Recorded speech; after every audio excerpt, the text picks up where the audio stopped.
Vi har her Boligmedias program til programmering i dit kamera.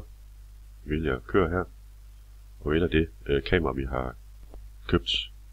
Vi har både 500 og 800 serien, som dækker over den samme opsætning her. Og vi kan prøve at tage 550'eren her, som er det sidste nye fra Boligmedias.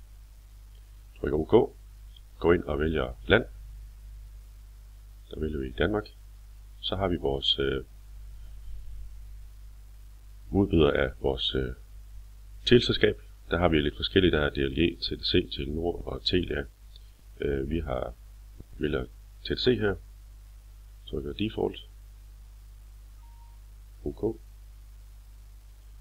Så kan man gå ind og ændre på sin opsætning på kameraet. Vi trykker her på Change Settings. Sproget er valgt til engelsk. Den er kun på engelsk for de gældende kameraer. Intervallet ændrer vi til 1 minut. Så er der videostørrelsen. Den rører vi ikke ved, men vi har så fotostørrelsen, som er her markeret med 8 megapixel. Og vi skal sende til vores kamera.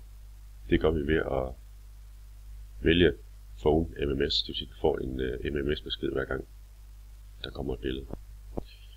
Den skal selvfølgelig sendes til kameraet med det samme, så der vælger vi Instant. Og så kan man så vælge, hvor mange billeder man har tilsendt sit kamera eller sin telefon. Og der kan man vælge alt fra 0 til unlimited, det vil sige ubegrænset. Vi vælger her ubegrænset. Vi trykker OK og gemmer. Der har du så muligheden her for at indtaste dit telefonnummer. Vi tager Dangids-nummer her.